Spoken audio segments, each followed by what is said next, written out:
Meher Baba, who has been completely silent for 7 years. I will ask him a few questions and he will reply by means of his alphabet board. What is your mission?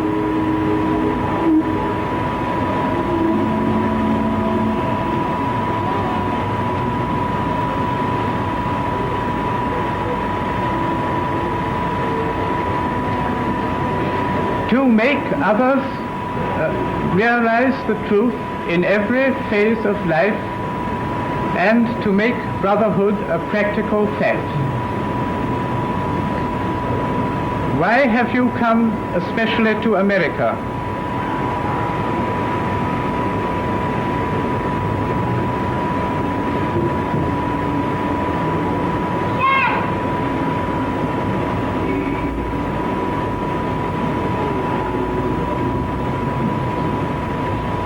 Because there is greater energy in America than elsewhere, but most of this energy is misdirected. I will divert it into creative and spiritual channels. Hello, and welcome to the Meher Baba program. Today we're talking about, or with, 3 people who have met Meher Baba.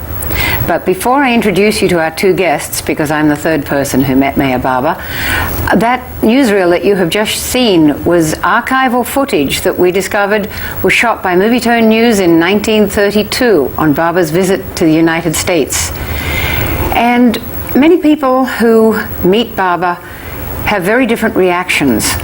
Most of the reactions of people when they first meet Baba are quite overwhelming. Sometimes they're people who have never met, never heard of Baba before. A friend dragged them along saying, "You've got to meet this very special man." I know one person told me, and she was dragged along by her sister, I believe, who did feel that he was somebody very special, though perhaps not God that he said he was. And he was sitting on a dais at the end of a long hall, and she was very cynical. And when she walked in there, she saw from the end of the room that there was a light emanating from all around him. And she thought, "Oh my God, what a cheap trick. They've got him all done up in lights." Well, when she got up there, she saw that the light was really emanating from within him. There was no cheap tricks. But she's the only one that I've heard of that actually did see light coming from him. But as I said, many people had many different reactions. So before I introduce you to our guests, I'm going to read a little something from 2 different people who had met Baba in the very early days. Some people, before I mention these 2, some were drawn to Meher Baba by his strikingly handsome personality, some by his love and concern for their welfare. To some, he unveiled his inner majesty and divine power and omniscience. In other words, they knew upon looking at him for the first time that he was indeed God. They were all divinely destined to be drawn into his circle. Margaret Krask is a very, or was, she recently passed away, a very famous dancer and choreographer. She met Baba, I believe it was in the early 50s, maybe as early as the 30s. She said, she did meet Baba in 1931 when he came to England. She said he was standing at the foot of the steps leading to the front door, dressed in a thin white gown, a short furry coat and a pink turban, and he was looking at the house very quietly. He passed in through the door and gave me a smile in passing. A little later I went in to see him. I was very nervous and did not know how to address him. But as soon as I entered the room, I was completely won over by the love which seemed to permeate his whole personality. Then Elizabeth Patterson was another one who had met him. She said, "When I looked at Baba, I recognized him immediately." People were also just overwhelmed with an intense love. They dissolved in floods of tears. But with us today, we have 2 people who did not quite do that. I'd like to introduce you to my mother, Dina Snow, and Joyce Stermer, a friend, all of whom come to the Meher Baba Center in Westwood, here in Los Angeles. My mother normally lives at a place called Avatar's Abode in Queensland, Australia, which is a place Baba went to in 1958. Mother, would you tell us when you first met Meher Baba? I actually first met him in 1956. And you were not quite bowled over by him. How did you feel when you first saw him? Well, it was just, as you know, I'd had a lot of... Studies? Yes, I'd read a lot for years and years. For 20 years, I suppose. And for the last, read various books about masters and so on.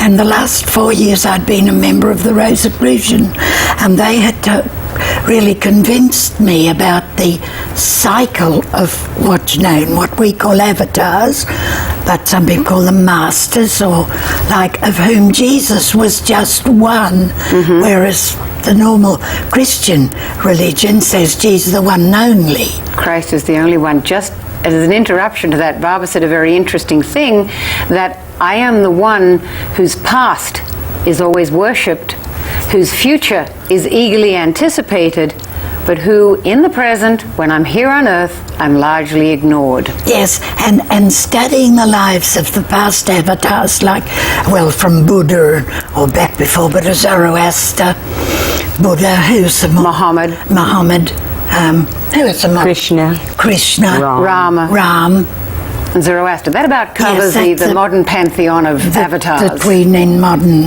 know of, not modern times. But of course they went back long before then. They're all one and the same soul. So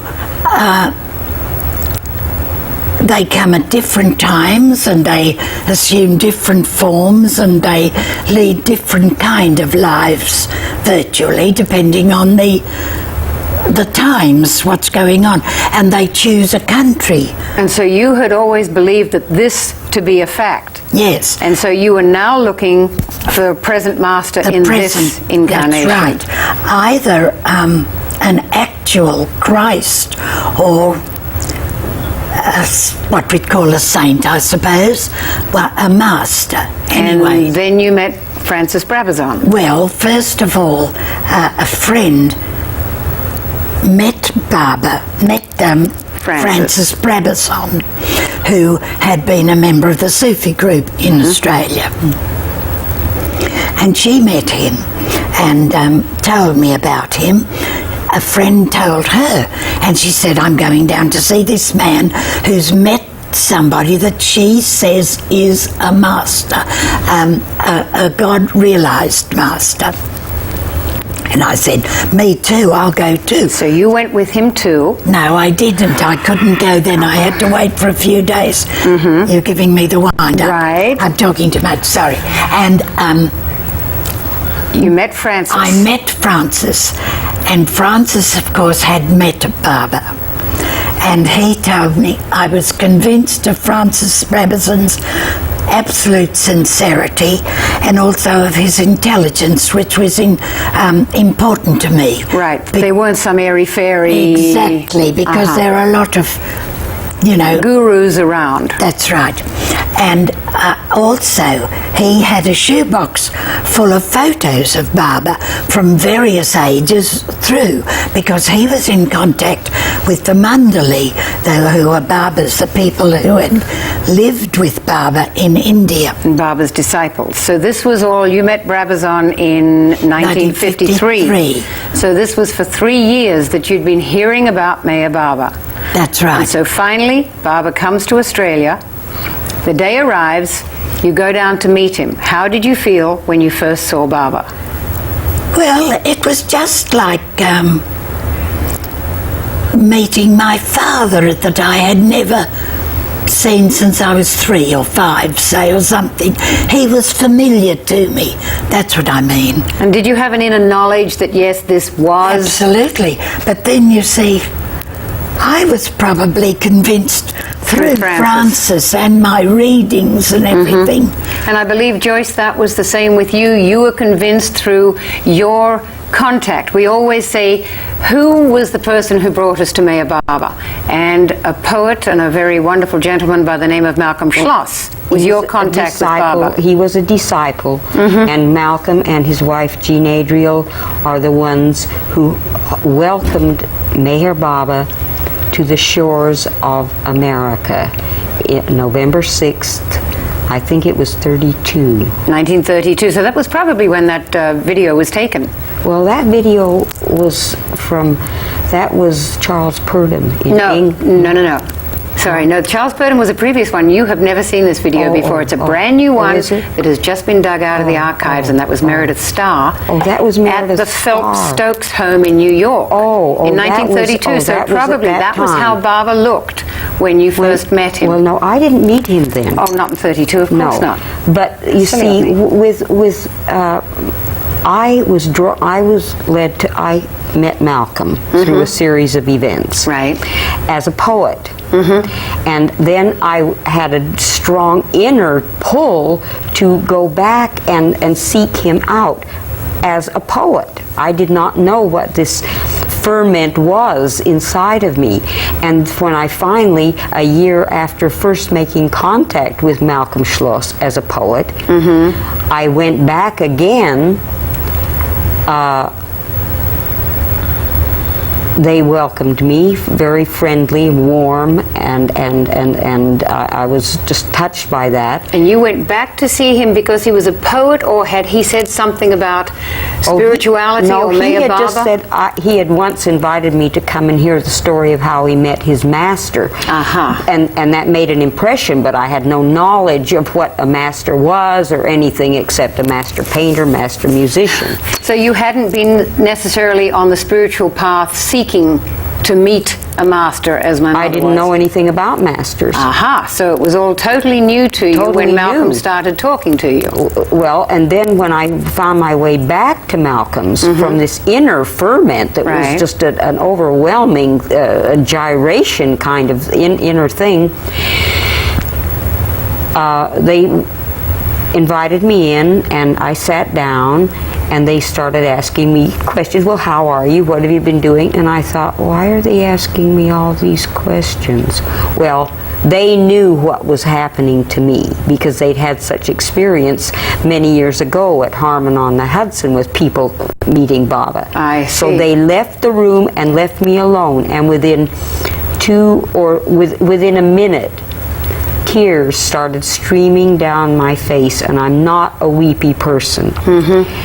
I knew I had found what I was looking for, had been looking for. I knew I had come home, but I even at that time still did not know what I was looking for. Or what you'd come home to. No, but I knew it absolutely, totally. It just, my heart, Baba grabbed my heart. And then I went to Malcolm's every Saturday night to his meetings, Game of Creative Living, and I just sort of sat at his feet. He was my mentor, and I listened and I learned, and Baba unfolded to me, and people came occasionally. Margaret Crass came once and talked to us. The secretary of Gabriel Pascal came and told us, he said when he met Baba, he knew he was in the presence of a very benign being, and different things like that I heard. Now, how did you feel all this time hearing about Baba? Did you think that, yes, this man is God? This is what Malcolm is saying? I believed he was whatever Malcolm said he was. Malcolm said he was, the articles, the people that came, I believed. So you really need, it seems, to have that faith in a person if you haven't been lucky enough, as so many people today have not been lucky enough to meet Meher Baba since he dropped the body in 1969, and so many thousands, hundreds of thousands of young people have come to Baba since he dropped the body. And it's funny, he just pulls you in. If your time is right, you can see a photo like that and you're hooked. Right. Or there are many people who hang around, some are actually married to lovers of Baba. Baba never liked to have them called disciples. It was Baba lovers, because he stressed that the main thing that you should do is love God. And as he said that all, as you mentioned previously, Mother, all of the avatars, Ram, Krishna, Zoroaster, Christ, they're all one and the same, but they're all God. There is only one God, and many people worship him by many different names, and the main message is love God. That is all we need do. And so for both of you ladies, you had met this one person, Francis Brabazon, the very famous Australian poet, and Malcolm Schloss, the famous American poet. Both of them had worth in themselves that convinced you that Meher Baba was God. And so skipping forward now, I believe 10 years, you were hearing about Baba. 9 years with Malcolm. To 56. And finally, the day came 1956, and it was here in Hollywood, I believe. July 31st, 10:30 in the morning. Of the year was 1956? 1956. Uh-huh. And a whole entourage of people traveled with him from his arrival in New York. And 156 on the plane. They had the whole airplane. And when I went into Baba, Well, before you went in, I heard that you snuck into the airport just to have a look at him, but you weren't game to put yourself forward. No, but I saw him. You took a peek. I spied him, and I watched him as he walked in from the, from the airplane. And how did you feel when you saw him? Anything special, like, No, or just no? Here he is. Finally, this is him. I'm just watching. I was very open. I'm just watching, and I felt tremendous awe the night before to think I'm going to meet God, and very great reverence, and also the fact that when I met him, I didn't want to ask for anything. I wanted, because they say it's best not to ask for anything because he knows better, and that was how I wanted to approach him, just open. And then at the Hollywood Roosevelt, I was sort of hustled in ahead of my appointment time, and I find myself walking in, holding my 6-year-old son's hand, and at first I saw the disciples who had come with him, but then they diffused, and all I saw was Baba and Eruch. And then Baba, when I walked in, he made this sign. What is the sign? Perfection. Yeah, Perfection. He made that sign and smiled, and I was always a little shy. I kind of didn't like to notice that I was made special, so I kind of, just heard but didn't hear. And then I stood in front of him, and then this is a little strange, but it's the way it was. Eruch said, Baba said through Eruch, but it's like Baba saying. Right. For those of you who don't know, Meher Baba never speaks. He took a vow of silence in 1925 and did not speak a word since then. So he, first of all, as you saw in that original newsreel, he spoke on the alphabet board, pointing out the letters like that, and boy, I can't read what he was saying. I mean, that was so fast. You had to be experienced. But then he dropped the alphabet board and went on to a series of hand gestures, not the American sign language, but his own very specific gestures. And when we're talking about him, we always say, oh, Baba said this, Baba said that. Actually, Baba never opened his mouth, except to laugh silently. But Eruch, his head disciple, or Mandali, he would interpret Baba's gestures, and he would speak. But Baba's eyes were so evocative, so alive, and he was laughing and gesturing and talking to you, and while you're looking, you're riveted on Baba. And Eruch is talking, it just sounds like the words are coming from Baba. So after making the gesture like this, what did he then say through Eruch to you? Do you love me? He was keen on asking that question, Yes, he wasn't asked me he? too. And I stood there, I just stood there, mute. Again, Eruch said, Baba said to Eruch, do you love me? And again, I'm just mute, because I could not say, yes, I love you, Baba, if I didn't really feel it. Oh, I you know, two I are had very alike. Exactly the same. I'll get to you in a Aquarius? moment. No, I'm a Cancer. I'll get to you in a moment. Carry on, Joyce. So, again, A third time he asked? Oh, he wanted an answer out of you, didn't he? And so I thought I better give an answer, and I just very meekly, I just said yes. And then I got the courage to embrace him, because I was determined to do this. You were going to get the touch in there.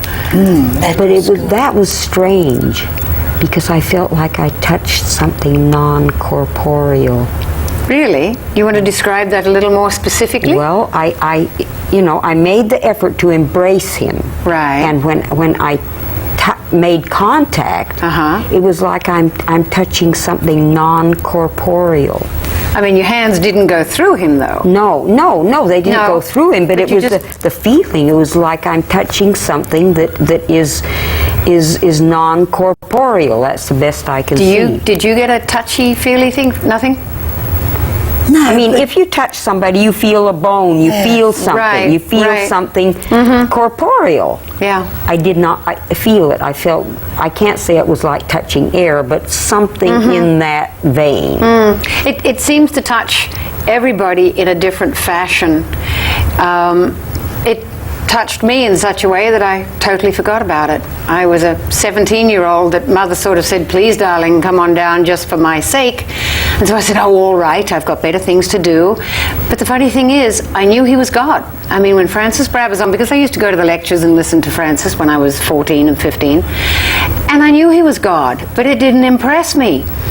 And they say that we choose our family that we're born into because we know what we have to accomplish in each lifetime. If anyone listening doesn't believe in reincarnation, sorry, you're coming back again. Anyway, I chose my mother because mother was going to be the vehicle through which I met Baba. So mother brought me to meet Baba, and she had met him a few days before, and we will get to you. I remember standing in the doorway. We each had a little private audience with Baba, and she's standing in the doorway. This is emblazoned in my memory. She's looking at Baba, who is ahead of us, seated on a chair. I'm beside her, and she looks at Baba and she says, Baba, this is my daughter Dina. And I'm looking at mother and I see tears in her eyes, and I'm thinking, good heavens, she's getting emotional about this. And so then I go over, I hug Baba, and I meet with him, and that is totally erased from my mind. Absolutely. And I feel he erased it because at the time I didn't care. Right now I'm very deeply involved with the Meher Baba Center here, and my life is just revolving around Meher Baba all the time. But I guess he waited his time until he finally got me. But the first time you met him, what did you think? It didn't really impress you? Well, there'd been this terrific build-up for 3 years. You know, we'd been building this Meher house at Beacon Hill, Sydney, 12 miles out of Sydney, ready for him in case he should come, first of all, because he was in seclusion, was never going to travel again. And then came the news, I think it was early in '56, Baba is actually coming to Australia. Got to hurry up and finish this house and everything. And from then, but in the meantime, like Joyce said with Malcolm, every Saturday afternoon, from the day I met Francis gave talks, or I don't know what. It was very unstructured. Anybody wandered down to Beacon Hill, and he told us about the letters from India. So you knew all about Baba? Yes. Okay, so when Baba arrived? Well, it was just like I said, darling. He was familiar to me. Very familiar. Yes, I was excited, and at last I was actually meeting Baba, and but he was exactly the way I thought it would be. But this business about Do You Love Me? Yes, tell us when what I was happened. having my private interview with him, sitting on the sofa, and he's sitting here, and Eric is standing there, and Eric says, Baba says, do you love me? You got to make this real quick. We're almost finished. And I couldn't, like Joyce, I felt I can't say, yes, I don't know you. I want to love you, so all I could say is, no, Barbara, I'd like to, and I hope I will, but I don't. Well, the reason you said that was because Baba stressed honesty, and you felt you should be honest. Honesty above was one of all. the things. Well, maybe we'll have time to continue this in a future show. you.